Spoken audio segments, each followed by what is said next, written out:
बच्चों नमस्कार। आप लोगों ने काफ़ी बच्चों ने बताया कि परसेंटेज ऑफ यील्ड में परेशानी आ रही है। तो बेटा कोई प्रॉब्लम नहीं, आज इसके क्वेश्चंस करते हैं, हम अच्छे से समझते हैं, ठीक है। और आई एम श्योर आज क्लियर हो जाएगा, है ना। तो पहले तो परसेंटेज यील्ड है क्या, है ना, ये देखते हैं। तो परसेंटेज यील्ड क्या है बेटा, लिख लो चाहे इसका साथ साथ definition. Percentage yield, the actual yield of product in any reaction is usually less than theoretical मतलब calculated from the balanced chemical equation। balanced chemical equation से जो हम कैलकुलेट करते हैं theoretical, तो उससे कम आती है एक्चुअल यील्ड। जो प्रोडक्ट होती है जितनी आनी चाहिए थी उससे कम आती है एक्चुअल में, because of certain side reactions taking place or less ideal condition than required। ठीक है, उसका रीजन कुछ भी हो सकता है, कुछ साइड रिएक्शन हो सकती हैं या एटमॉस्फेरिक कंडीशन हो सकती हैं, ठीक है। तो किसी भी रिएक्शन की यील्ड 100% नहीं होती है। अगर हम कुछ क्वेश्चन करते हैं तो वो सपोज क्या होता है, माना हुआ होता है कि 100% यील्ड है, अदरवाइज रियल में किसी भी रिएक्शन की यील्ड 100% नहीं होती है। अब हमें परसेंटेज यील्ड फाइंड करनी है, तो कैसे निकालते हैं बेटा, actual yield upon theoretical yield into 100, है ना। नोट कर लो बच्चों साथ साथ, ये percent yield, actual yield upon theoretical yield into 100, ठीक है, ये फॉर्मूला है उसका। परसेंटेज यील्ड समझ में आ गया होगा, ठीक है। अब कैसे फाइंड करेंगे, चलो एक क्वेश्चन लिखो, फिर जो मैंने कल क्वेश्चन कराए थे उनमें भी एक दो क्वेश्चन मैं रिपीट कराऊंगा, है ना। मेरे साथ साथ एक क्वेश्चन लिखो, इसका आंसर आपको बताना है, ठीक है। लिखो C4H8 gas plus CH4O gas give C5H12O, C5H12O gas, gas नहीं लिक्विड बेटा, है ना, लिक्विड। ये क्वेश्चन है बेटा, इसमें गिवन, ये देखो ये है आइसोब्यूटाइलिन, आइसोब्यूटाइलिन, ये है बेटा मिथेनॉल, मिथेनॉल, ठीक है, CH3OH, पर मैंने इसका मॉलिक्यूलर फॉर्मूला लिखा है मिथेनॉल। और ये है methyl, methyl tertiary butyl ether. अभी कोई जरूरत नहीं है इसकी, ठीक है, आपको नहीं भी पता हो इनके नेम कोई फर्क नहीं पड़ता, ठीक है। तो ये C4H8 है बेटा, आइसोब्यूटाइलिन, ये CH4O गैस, इससे C5H12O लिक्विड मिल रहा है, ठीक है। क्वेश्चन लिखो, what percent yield of reaction, what is percent yield of reaction if 32.8 ग्राम, है ना, लिख लो साथ साथ लिखो, 32.8 ग्राम ऑफ MTBE, है ना, मैंने शॉर्ट फॉर्म में लिख दिया बेटा इसको, मिथाइल टर्शरी ब्यूटाइल ईथर, है ना, this MTBE is obtained from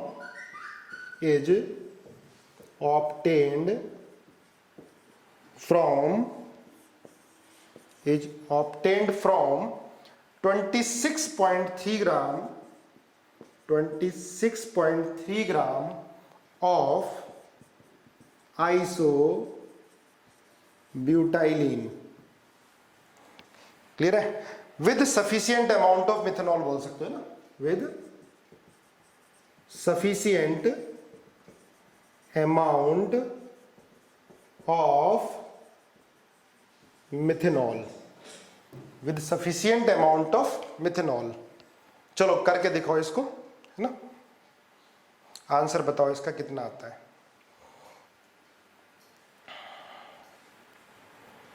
है ना। What is the percentage yield of reaction, देखो पहले आप थियोरेटिकली कैलकुलेट करोगे, ठीक है।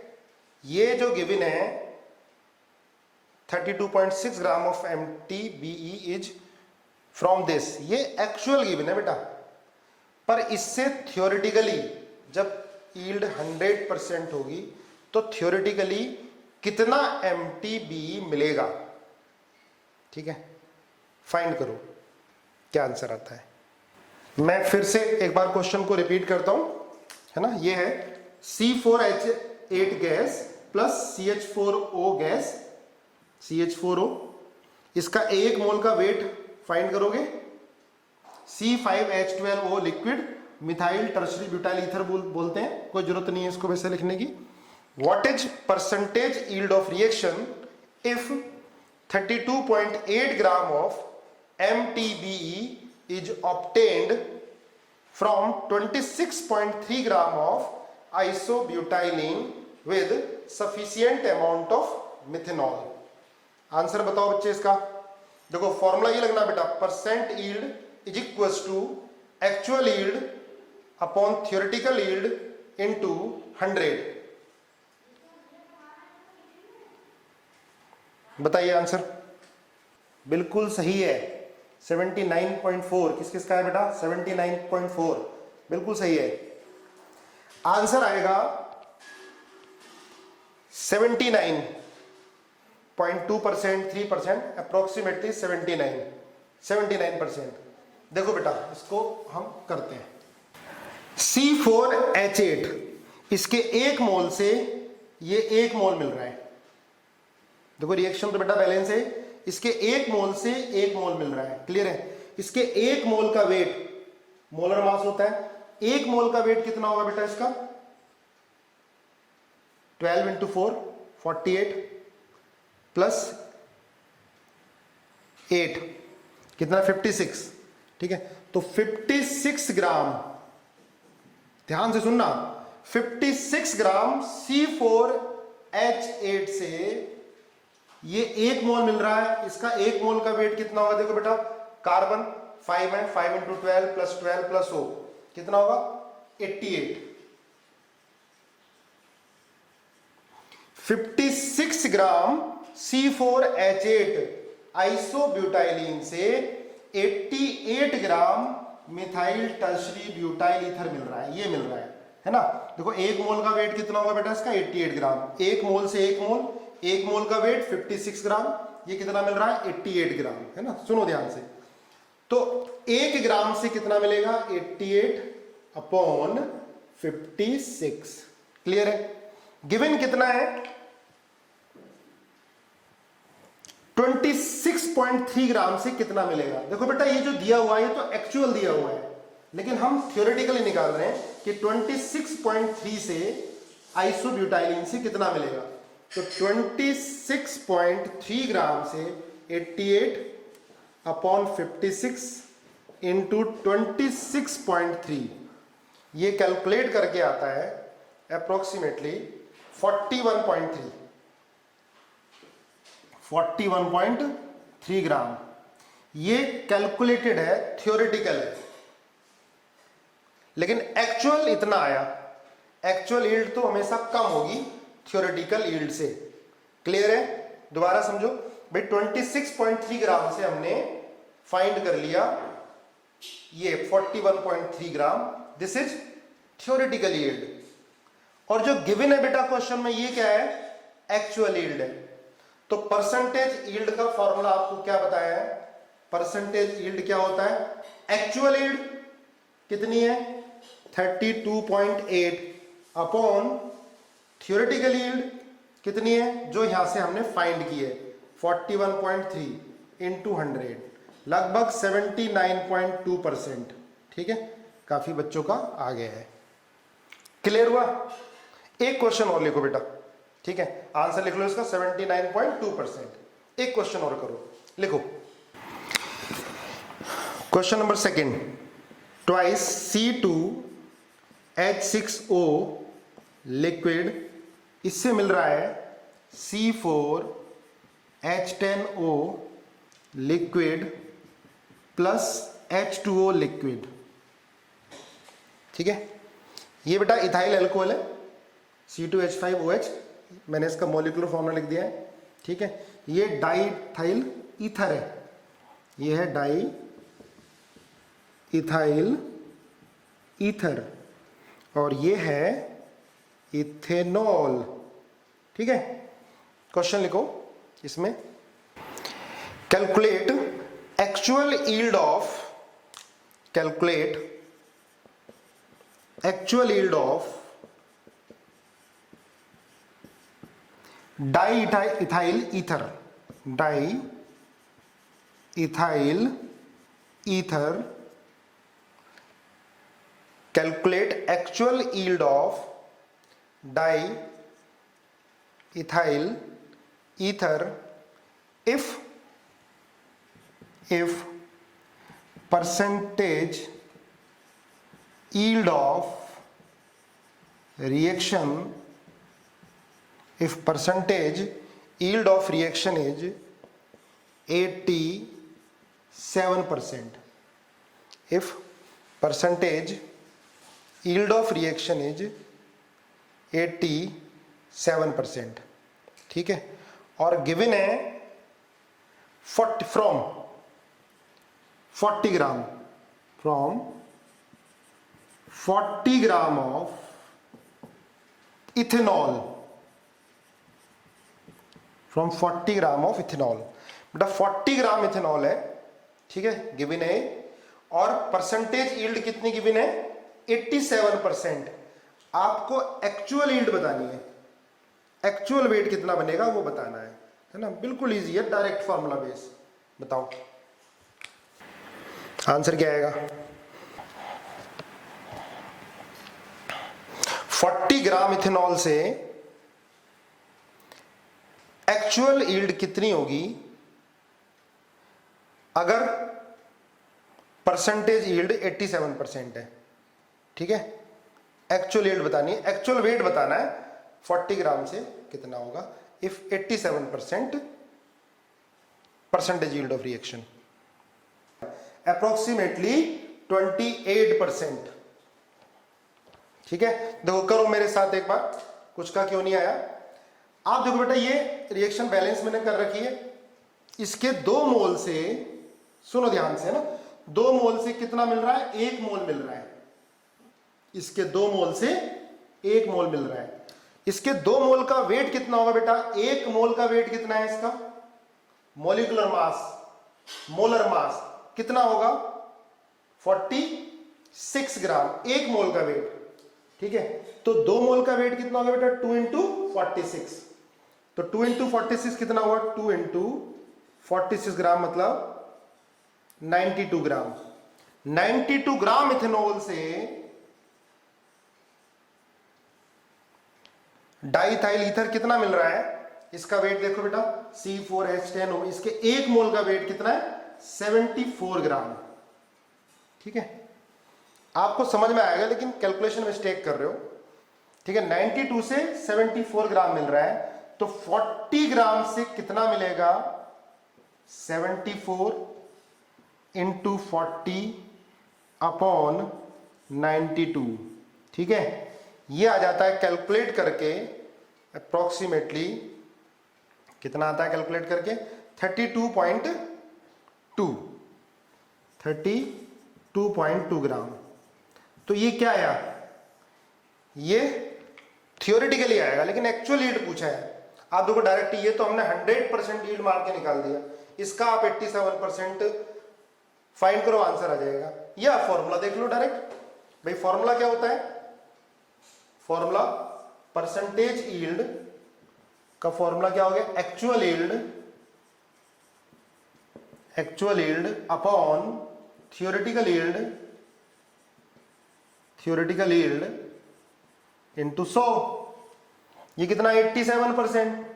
हमें एक्चुअल पूछा है और थियोरेटिकल हमने कितना फाइंड किया बेटा? 0.2 इंटू 100, तो एक्चुअल क्या आ गया? 32.2 इंटू 87 अपॉन 100, लगभग 28 ग्राम। क्लियर है? लगभग 28 ग्राम। अब इतना करने की क्या जरूरत थी, ये हमने फाइंड किया थ्योरेटिकली, 32.2 ग्राम आ गया, इसका 87% निकाल दो, आंसर आ गया कितना, 28 ग्राम। क्लियर हुआ, परसेंटेज यील्ड क्लियर हुआ। चलो अब हो गया होगा, मैं एक दो जिस तरह के मैंने कल क्वेश्चन कराए वो एक बार आपको कराता हूं। तो कल वाला क्वेश्चन एक बार आप करो, है ना, नोट करो। 3A से 5B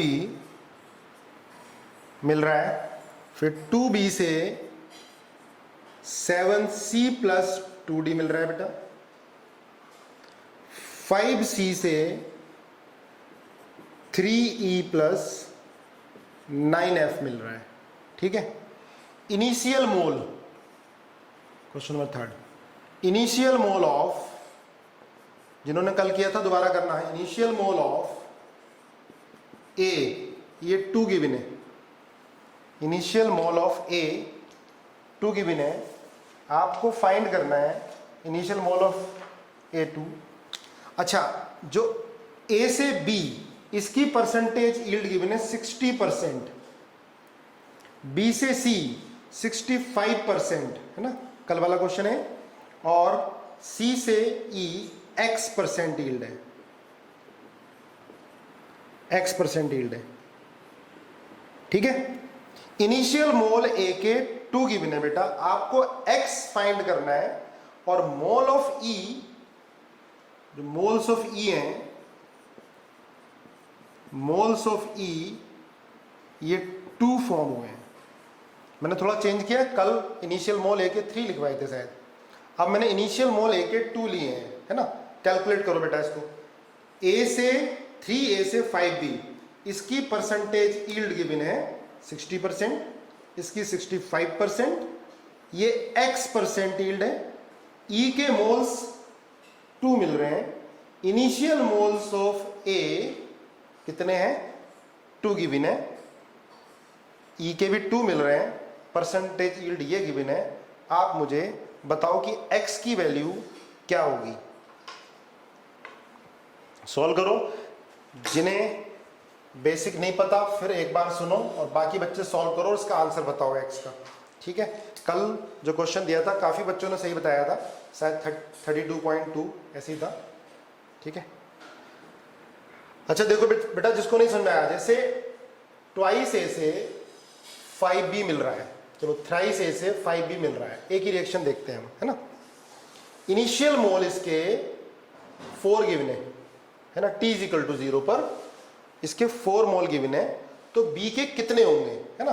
सुनो ध्यान से, जिसको समझ में नहीं आया बेटा, 3 मोल से 5 मोल मिल रहे हैं, A का स्टोइचियोमेट्रिक कोएफिशिएंट 3 है, जब इसके 3 मोल कंज्यूम हो रहे हैं तो B के 5 मिल रहे हैं, जब 1 मोल कंज्यूम होगा तो कितने मिलेंगे, 5/3, जब 4 मोल कंज्यूम होंगे तो कितने मिलेंगे, 5/3 × 4। ये मोल्स कब है बेटा, जब 100% यील्ड है, 20/3 ये कब है, जब यील्ड ऑफ रिएक्शन इज 100%। ये थ्योरेटिकल है, लेकिन अगर इस रिएक्शन की यील्ड 50% है, इफ परसेंटेज यील्ड इज 50%, तो एक्चुअल में बी के कितने मोल्स मिलेंगे जब ए के 4 होंगे, तो कितने मिलेंगे बेटा, आप 20/3 × 50%, है ना। नहीं तो इससे परसेंटेज यील्ड कितनी, 50, एक्चुअल आपको फाइंड करना है, थ्योरेटिकल कितना आया था, 20/3, फॉर्मूले से देख लो, नहीं तो डायरेक्ट भाई 100% यील्ड मानिए तो 20/3 मोल बन रहे हैं, तो 50% यील्ड होगी तो इसका 50% बनेंगे, तो कितना आंसर आ जाएगा इसका, 20/3 × 1/2, 10/3 आंसर आ जाएगा। क्लियर है यहां तक। अगर ये होता, इसके मैं आगे एक्सटेंड कर देता इस क्वेश्चन को, कि इनिशियल मोल 4 है, बी के मोल बन गए, अब बी से मान ले बी 3B है, 3B से 7C मिल रहा है, तो और इस रिएक्शन की यील्ड दे दी 70%, तो C के मोल्स कितने होंगे, है ना। देख लो पहले, जिसको नहीं समझ में आया बेटा, बाकी सारे क्वेश्चन सॉल्व करो। ये देखो, 3A से 5B, फिर 3B से 7C मिल रहा है, तो C के मोल बताने हैं जब इस रिएक्शन की यील्ड 70% है। तो आप क्या करोगे, देखो पहले 3 से 5 ये निकाल लिया आपने, 20/3। जब 100% यील्ड है, जब यील्ड 50% हो, कितना आ गया बेटा? 10/3 आ गया। ठीक है, इसके 10/3 आए थे, इसका मतलब इसके भी 10/3 है। अब 3 से 7 है, तो 10/3 से कितने होंगे? 7/3 इंटू 10/3। ठीक है, ये आ जाएंगे इंटू, अच्छा ये, अब इसकी यील्ड कितनी है बेटा? 70% है, तो इंटू क्या करोगे? 70%। एक्चुअल मोल्स आपको इसके मिल जाएंगे। ठीक है, चलो इसका आंसर बताओ मुझे एक बार, आगे बढ़े, एक क्वेश्चन और कराएंगे। 73% आ रहा है काफी लोगों का, इसका मतलब 73% सही होगा। और आपने कैसे निकाला था ये? डायरेक्ट लिख लें, mole of E is equal to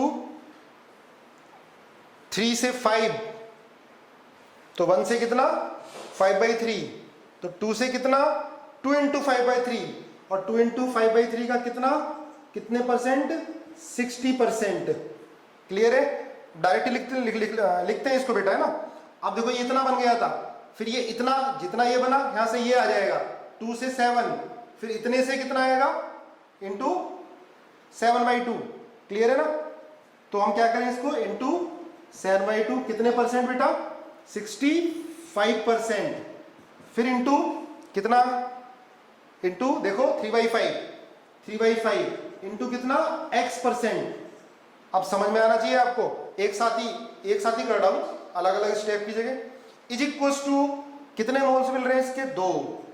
ठीक है, यहां से हमें x की वैल्यू निकालनी है।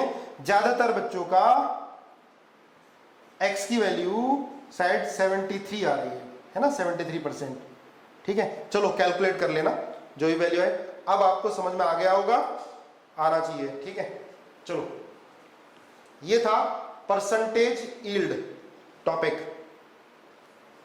मैंने अपनी तरफ से पूरी कोशिश की भैया आपको समझाने की। एक क्वेश्चन और करके दिखाओ, देखते हैं कौन कौन कर पाता है इसको। अच्छा क्वेश्चन है, लिखो Cl2 plus 2KOH, percentage yield का क्वेश्चन है बेटा। 2KOH 50% इस रिएक्शन की यील्ड है, give KCl plus KClO plus H2O। ठीक है, इसके बाद 3KClO 70% यील्ड है बेटा, और इससे मिल रहा है KClO3 प्लस ट्वाइस KCl। ठीक है, 70% यील्ड है इसकी। इसके बाद 4KClO3, इसकी यील्ड गिवन है 60%। ठीक है, 3KClO4 प्लस KCl। ठीक है, 60% यील्ड है। फॉर द प्रोडक्शन ऑफ, लिखो for the production of 100 gram of KClO4, 100 gram of KClO4, how many moles of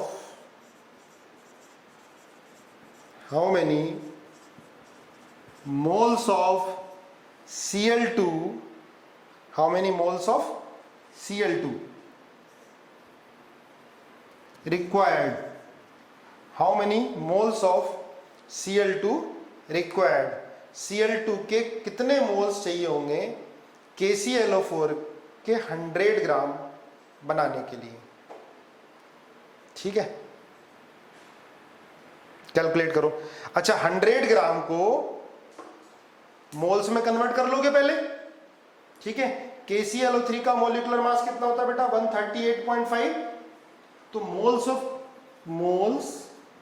of KClO4, ठीक है, मोल्स ऑफ KClO4 कितने होंगे? 100 अपॉन इसका मॉलिक्यूलर मास। चेक कर लेना, KClO4 का मॉलिक्यूलर मास है 138.5 है क्या, देख लेना एक बार, है ना। K का 39 होता है, 35.5 होता है, ऑक्सीजन का 16 होता है। तो KClO4 के मोल्स कितने? 100 अपॉन 138.5। क्योंकि बेटा वेट गिवन है ना, तो वेट को अगर मोल्स में कन्वर्ट करना होता है तो given weight upon molecular weight. 100/138.5 check कर लेना ये सही है नहीं सही है। मोल्स ऑफ क्लोरीन बताने हैं, आप मान लो इनिशियली n मोल्स इसके, देखते हैं कौन कौन सॉल्व कर पाता है। ठीक है, करो कैलकुलेट बच्चों। बताओ बच्चों, Cl2 plus twice KOH 50% yield, KCl plus KClO plus H2O 3 KClO से KClO3 plus twice KCl 70% yield, 4 KClO3 से 3 KClO4 plus KCl 60% yield. For the production of 100 gram of KClO3, how many moles of Cl2 will required? कितने मोल Cl2 के चाहिए? आप n मान लो, n की value बतानी होगी और जैसे मैंने कराया था वैसे करो। मोल्स ऑफ KClO4 कितने होंगे? 100/138.5। मॉलिक्यूलर मास देख लो 138.5 है क्या? K का 39, 35.5, 64 सही है, 38.5, 1.7 आंसर आ रहा है। चलो मुझको इसको बताना कैलकुलेट करके, ठीक है? कैसे निकालोगे, है ना? देखो मैं मोल्स ऑफ KClO4 डायरेक्ट लिखते हैं, मोल्स ऑफ KClO4 1 से 1 मोल से 1 मोल, तो n मोल से कितना? n मोल इंटू कितना परसेंट यील्ड? 50%। ठीक है, इंटू क्या लिखूंगा मैं? 3 से 1, ठीक है? तो 1 जो n आएगा उससे कितना होगा? 1/3। क्लियर है? देखो इंटू 1/3 इंटू 70%। ठीक है, एक एक करके भी कर सकना, कई सारे बच्चों ने मुझे पूरा स्टेप वाइज भी करके सेंड किया था व्हाट्सएप पर ना। डायरेक्ट लिख सकते हैं इंटू 1/3 इंटू 70/100 इंटू क्या लिखेंगे बेटा? 3/4 कितना परसेंट? 60%। क्लियर है? इज इक्वल्स टू कितने मोल्स गिवन है? 100 ग्राम KClO4 के। 100 ग्राम मतलब कितने मोल्स? 100/138.5। यहां से n की वैल्यू आप बताना कितनी आती है। ठीक है, चलो परसेंटेज ऑफ यील्ड के क्वेश्चन काफी हो गए। अब कुछ क्वेश्चन आप लोगों ने मेरे से पूछे हैं, वो मैं डिस्कस कर लेता हूं, नोट करो।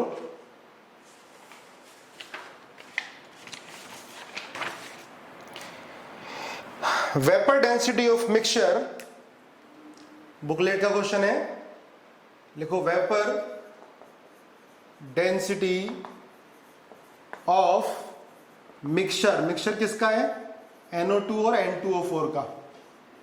Vapour density of mixture is 38.3 ये बुकलेट का क्वेश्चन है। इसमें काफी बच्चों ने मेरे से डाउट पूछा है। Vapour pressure of mixture NO2 plus N2O4 is 38.3। ठीक है, calculate number of moles of NO2, calculate number of moles of NO2 in 100 gram of mixture. बेटा इसका 100 ग्राम मिक्सचर गिवन है, उसमें NO2 के मोल्स आपको फाइंड करने हैं और vapour density of mixture given है 38.3। क्लियर है? अब आप देखो कैसे करेंगे इसको। मैं लिख सकता हूं बेटा moles of NO2 plus moles of N2O4 is equals two moles of mixture. ठीक है, total number of moles of mixture is equals two moles of NO2 plus moles of N2O4। Clear बात है? लिख सकते हैं late moles of NO2 X। ठीक है, moles of NO2 X, ये हमने वेट X लिख दिया। इसका वेट कितना हो गया? X, और इसका वेट कितना होगा बेटा? 100 माइनस X, है ना। Let weight of NO2 X and N2O4 का वेट कितना? 100 माइनस X। इसके मोल्स हमें फाइंड करने हैं। इसका वेट कितना है बेटा? X है, तो मोल्स कितने होंगे? X गिवन वेट अपॉन इसका मॉलिक्यूलर वेट कितना होता है 46। क्लियर हुई बात।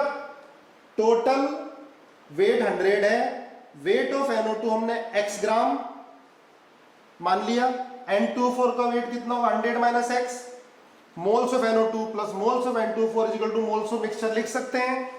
NO2 के मोल्स, इसका वेट x है, तो मोल्स कैसे फाइंड करते हैं, given weight upon molecular wait x upon 46 plus 100 minus x upon इसका मॉलिक्यूलर वेट N2O4 का कितना हो जाएगा 92 is equal two moles of mixture, mixture का वेट कितना है 100 अपॉन इसका मॉलिक्यूलर मास कितना होगा। देखो बेटा वेपर डेंसिटी कितना है 38.8, मैंने आपको बताया वेपर डेंसिटी क्या होता है मॉलिक्यूलर मास अपॉन 2, यहां से मॉलिक्यूलर मास कितना आएगा 2 into vapour density, 2 into vapour density कितना है 38.3, कितना आ गया 76 अपॉन 6। क्लियर है। इसको सॉल्व करोगे x आ जाएगा, x क्या आएगा वेट ऑफ NO2, हमें क्या पूछा है मोल्स, तो वेट को मॉलिक्यूलर वेट से डिवाइड करोगे मोल्स आ जाएगा। क्लियर है। ये क्वेश्चन काफी बच्चों ने पूछा था। ठीक है आगे देखो, एक क्वेश्चन और करके दिखाओ, देखते हैं कौन कौन कर पाता है। लिखो 600, देखो ध्यान से करना, ट्राई करो कौन कौन कर पाएगा। इतने क्वेश्चन आपको करा दूंगा, मुझे नहीं लगता इससे बाहर कुछ मिलेगा। ठीक है, अभी भले ही टफ लगेंगे, दोबारा करोगे तो इजी लगेंगे। 600 ml of mixture of oxygen and ozone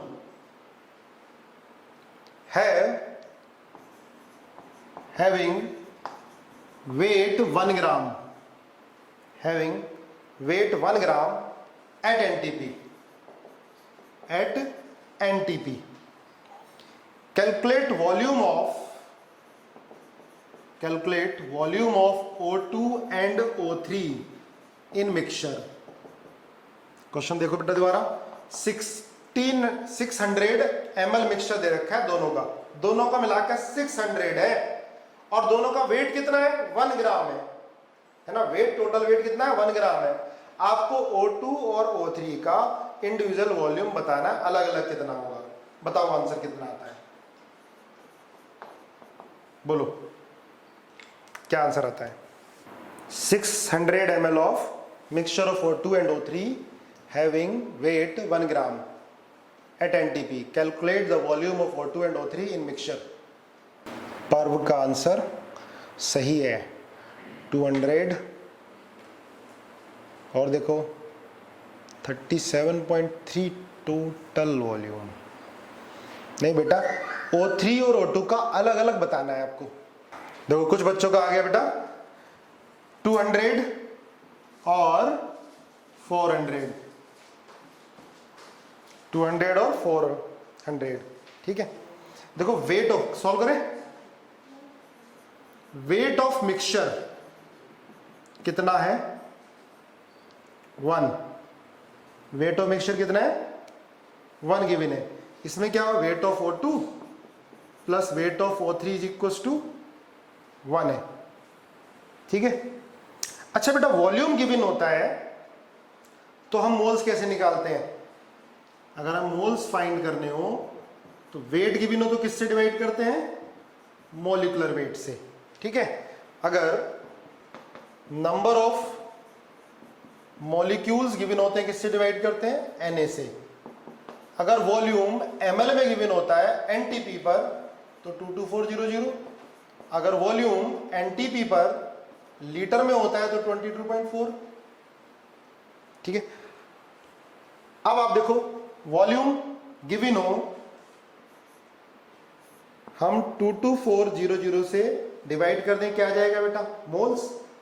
मान लिया वॉल्यूम इसका V है तो इसका 600 माइनस V होगा। अपने तरीके से भी कर सकते हो सकता है इससे इजी तरीका हो आपका। V गिवन वॉल्यूम अपॉन 22400 क्या आ गया बेटा मोल्स आ गया। अगर मोल्स को मैं मॉलिक्यूलर वेट से मल्टीप्लाई कर दूं तो वेट आ गया, ये वेट किसका है ऑक्सीजन का, प्लस इसका वॉल्यूम कितना बेटा 600 माइनस V अपॉन 22400, ये मोल्स आए O3 के इंटू 48 मॉलिक्यूलर मास से मल्टीप्लाई कर दिया, क्या आ गया वेट, है ना, V upon this into molecular weight is equal to कितना आ गया 1, यहां से V आ जाएगा, V 200 आया, 600 में से माइनस कर दिया 400 आया। काफी बच्चों ने किया है, आंसर कितना आएगा 200 और 400। ठीक है, चलो और क्वेश्चन करते हैं। एक दो क्वेश्चन और मेरे से पूछे थे, आप बताओ एक बार, लिखो जल्दी बताइए। ये KClO3 का डिकम्पोजिशन करेंगे तो KCl प्लस 3/2O2 मिलेगा। KClO3 gives KCl plus 3/2O2। इसका वेट दे रखा है बेटा, वेट मान लिया गिवन है इसका 100 ग्राम, ठीक है, 100 ग्राम वेट गिवन है। आपको बताना है calculate volume of oxygen at NTP। 100 gram KClO3 का डिकम्पोजिशन करेंगे तो ऑक्सीजन का वॉल्यूम कितना मिलेगा। Calculate volume of O2 at NTP and weight of KCl, volume of O2, weight of O2 भी बताना है, वेट ऑफ O2। चलो कैलकुलेट करो, calculate volume of oxygen, weight of oxygen and weight of KCl from 100 gram of KClO3। Clear है, बताओ answer क्या आना है। Calculate volume of O2 at NTP and weight of KCl। ठीक है, volume भी बताना है बेटा NTP पे, फिर इसका वेट भी बताना है।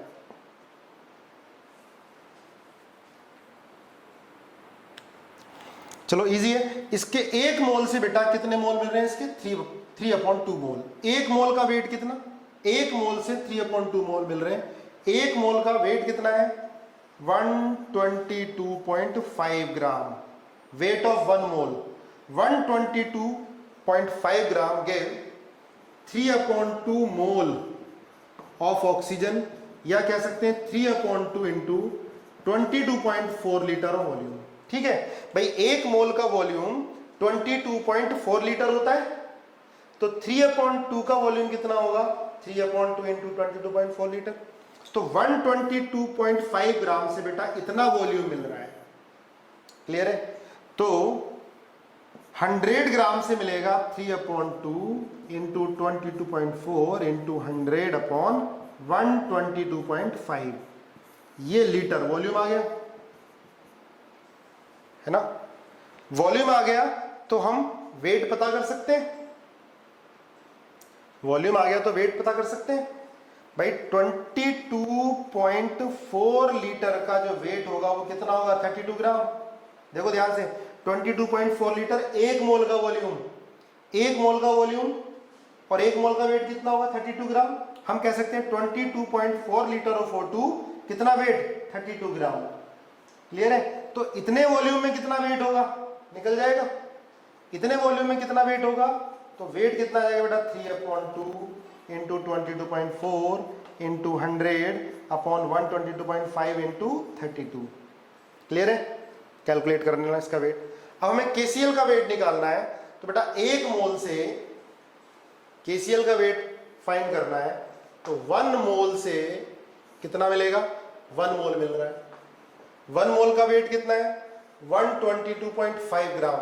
122.5 ग्राम से कितना मिल रहा है KCl के 1 मोल का वेट कितना होगा 39 प्लस 35.5 74.5 ग्राम। 122.5 ग्राम से 74.5 ग्राम वेट मिल रहा है KCl का, तो 1 ग्राम से कितना मिलेगा 122.5, तो 100 ग्राम से कितना मिलेगा 74.5 122.5 इंटू 100। ठीक है, ये हो जाएगा। यूनिटरी मेथड से करोगे पहले तो लगता है टफ, लेकिन कंसेप्ट क्लियर होंगे बेटा। हर क्वेश्चन को यूनिटरी मेथड से सॉल्व करने की कोशिश करो। ठीक है, यही चैप्टर थोड़ा सा टफ लगेगा आपको मोल का, इसके बाद बहुत इजी लगना है। तो ये बेटा क्वेश्चन हो गए आपके बेसिक मोल के क्वेश्चन, ये परसेंटेज यील्ड के क्वेश्चन हो गए। मुझे उम्मीद है समझ में आ गए होंगे। अब हम कुछ एक दो क्वेश्चन और करते हैं, ठीक है, या चलो नेक्स्ट टॉपिक, लिमिटिंग रिएजेंट। बहुत इंपॉर्टेंट टॉपिक है, बहुत ध्यान से सुनना बेटा। लिमिटिंग रिएजेंट, लिखो पहले इसकी definition. Limiting reagent is the reactant, limiting reagent is reactant which consume first in reaction। Limiting reagent वो रिएक्टेंट होता है जो रिएक्शन में पहले कंज्यूम हो जाता है, जो रिएक्शन में पहले खत्म हो जाएगा वो लिमिटिंग रिएजेंट होगा, ठीक है। जो रिएक्शन में पहले कंज्यूम हो जाता है, पहले खत्म हो जाता है, उस रिएक्टेंट को बोलते हैं लिमिटिंग रिएजेंट। जैसे A प्लस बी से C मिल रहा है, ठीक है, A प्लस बी से C मिल रहा है, इसका बेटा 1 मोल और इसके 5 मोल गिवन है, ठीक है। तो आपको बताना है कि लिमिटिंग रिएजेंट क्या होगा। एक चीज ध्यान रखना, लिमिटिंग रिएजेंट से क्वेश्चन सॉल्व करने के लिए reaction must be balanced, balance होनी चाहिए। ये मैंने कोई हाइपोथेटिकल रिएक्शन दे रखी है, मान लिया बैलेंस है। यहां पर देखो A के आगे क्या लिखा है 1, A का स्टोइचियोमेट्रिक कोएफिशिएंट 1 है, इसका भी कितना है 1 है, इसका भी कितना है 1 है, ठीक है। अब मुझे ये बताना है कि इसमें लिमिटिंग रिएजेंट कौन होगा। तो हमने डेफिनेशन क्या पढ़ी, limiting reagent is the reactant which consume first in the reaction, जो रिएक्शन में पहले खत्म हो जाएगा। देखो बेटा, जब इसका एक पार्ट रिएक्ट करेगा तो इसका भी एक ही पार्ट रिएक्ट करेगा और इसका एक बनेगा, क्लियर है। जब इसके 2 पार्ट रिएक्ट करेंगे तो इसके 2 पार्ट, 2 तो है ही नहीं भाई, इसका 1 मोल रिएक्ट किया तो इसका 1 मोल, इसका 1 मोल तो इसका भी 1 मोल। अब क्या होगा, अब क्या होगा, रिएक्शन बंद हो गई। जब एक रिएक्टेंट ही खत्म तो रिएक्शन क्या होगी, रुक गई। तो A0, B कितना बचेगा, जब इसका 1 मोल रिएक्ट कर रहा है, इसका भी 1 ही करता है, तो कितना बचेगा बेटा 4, ठीक है। अब C कितना बनेगा, ध्यान रखना प्रोडक्ट फॉर्म होती है according to limiting reagent. Limiting reagent खत्म तो उसके हिसाब से ही प्रोडक्ट बनेगी, इससे कोई मतलब नहीं। जब इसका 1 मोल कंज्यूम हो रहा है तो कितना बन रहा है 1 ही मोल कंज्यूम हो रहा है, कितना बन रहा है 1। तो लिमिटिंग रिएजेंट कौन हो गया बेटा इसमें A। ये क्या हो गया, एक्सेस रिएक्टेंट जो बच रहा है, प्रोडक्ट कितनी बन गई 1, ठीक है। अगर मैं ये कर दूं twice A plus B gives 4C, ठीक है, इसके 8 मोल्स गिवन है, इसके 6 मोल गिवन है, ठीक है। आपको बताना है कौन होगा लिमिटिंग रिएजेंट, बोलो ध्यान से बताओ कौन होगा लिमिटिंग रिएजेंट, जल्दी देखो। यहां तो ये भी, यहां भी 1 था, यहां भी 1 था, सुनो ध्यान से, यहां भी 1, यहां भी 1 था, ठीक है। अब इसके A के आगे क्या लिखा हुआ है 2 है, इसका जब 2 पार्ट रिएक्ट करेगा तो इसका 1 पार्ट रिएक्ट करेगा, या इसके जब 2 मोल रिएक्ट करेंगे तो एट अ टाइम इसके 1 मोल रिएक्ट करेंगे, और इसके कितने बनेंगे 4 बनेंगे। सुनो, यहां पर तो दोनों में 1 था, यहां क्या 2 है, जब इसका 2 मोल रिएक्ट करेंगे तो इसके भी इसका 1 मोल रिएक्ट करेगा। अब इसके गिवन मोल्स 8 है भाई, ये रिएक्शन एक वेसल में इसके हमने 8 मोल डाल दिए, इसके 6। इनको देख के मालूम चलता है कि रिएक्ट ही कैसे करते हैं। ये at a time 2 mole react करेगा, ये 1 मोल, कितने बनेंगे 4 मोल बनेंगे। जब इसके 2 मोल कंज्यूम होंगे तो कितने होंगे 1, आधा हो रहा है 2 से 1। जब 4 मोल रिएक्ट करेंगे तो कितने करेंगे, इसके 2, इसके 4 खत्म, इसके 2 खत्म हुए। जब इसके 4 कंज्यूम होंगे तो इसके कितने होंगे 2, जब इसके 4 कंज्यूम इसके 2, जब इसके 8 कंज्यूम होंगे तो इसके कितने कंज्यूम होंगे 4। आई बात समझ में, इसके 8 खत्म और इसके 4 ही खत्म हुए, तो लिमिटिंग रिएजेंट कौन हो गया, A हो गया। A is the limiting reagent. आई बात समझ में? देखो ये जब दो पार्ट, जब इसके 2 मोल कंज्यूम हो रहे हैं, इसका 1, 2 से आधा ही तो हो गया 1। जब इसके 8 कंज्यूम होंगे, इसके कितने कंज्यूम होंगे? 4, इसके 8 पूरे खत्म, इसके कितने बचे भाई? जब इसके 8 कंज्यूम हुए तो इससे रिएक्ट ये आधा करेगा। जब 2 कर रहा था तो ये 1, जब ये 4 तो ये 2, जब ये 8 तो कितने होंगे? 4, कितने बचे? 2। ठीक है, अब बताओ प्रोडक्ट कितनी बनेगी? प्रोडक्ट किसके अकॉर्डिंग बनती है? लिमिटिंग रिएजेंट के अकॉर्डिंग। प्रोडक्ट फॉर्म होती है लिमिटिंग रिएजेंट के अकॉर्डिंग, इसे भूल जाओ। जब इसके 2 मोल कंज्यूम हो रहे हैं, कितने बन रहे हैं? 4। जब इसके 2 कंज्यूम हो रहे हैं, सी के कितने बन रहे हैं? 4। जब इसके 8 कंज्यूम होंगे तो कितने बनेंगे? 4 × 8/2, कितना आ जाएगा? 16। आई बात समझ में? इजी है? नहीं आया समझ में? दोबारा फिर समझो, एक क्वेश्चन और करते हैं इसका, ठीक है? शॉर्टकट कभी भी पहले नहीं लगाना, इसका शॉर्टकट बताऊंगा मैं बाद में, फिर आप सब शॉर्टकट से करना स्टार्ट कर दोगे। लेकिन कोशिश करो कि बेसिक यूनिटरी मेथड से करो अगर कंसेप्ट बनाने हो तो, ठीक है?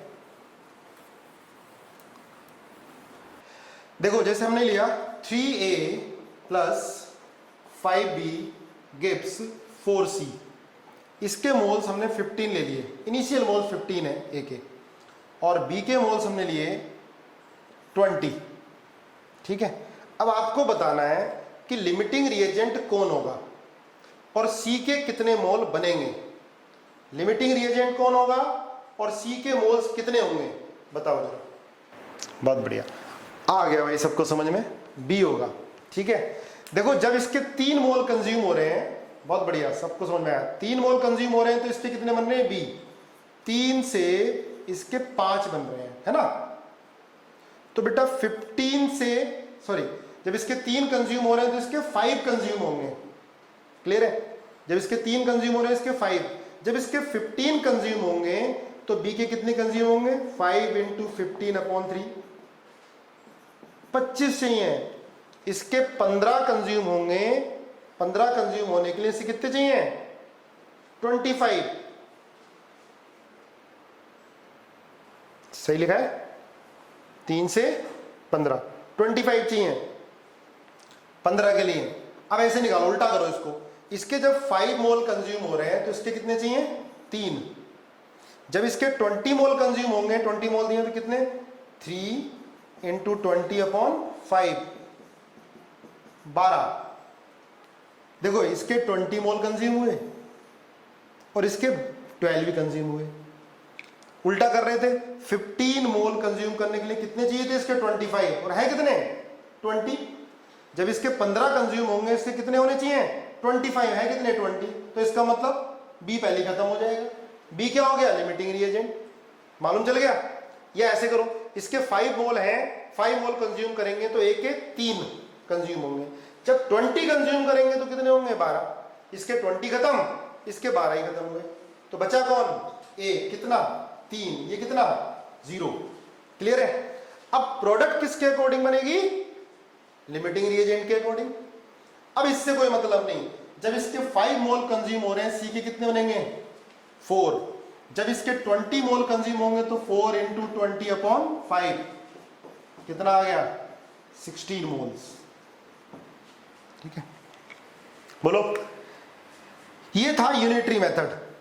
अब इसका आसान तरीका समझो कि लिमिटिंग रिएजेंट हम कैसे पता करते हैं। देखो ध्यान से, हम कैसे पता करते हैं?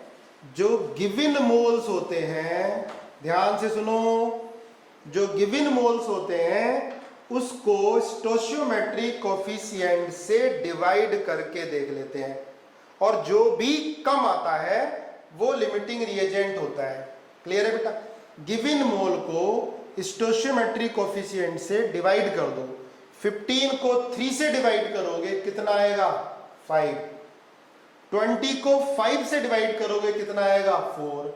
डिवाइड करने के बाद जो भी कम आता है वो हो जाता है लिमिटिंग रिएजेंट। क्लियर है? गिवन मोल्स को उनके स्टोइचियोमेट्रिक कोफिशिएंट से डिवाइड करके देख लो, जो भी कम आएगा डिवाइड करने के बाद वो क्या हो जाएगा? Limiting reagent. ये है डायरेक्ट मेथड।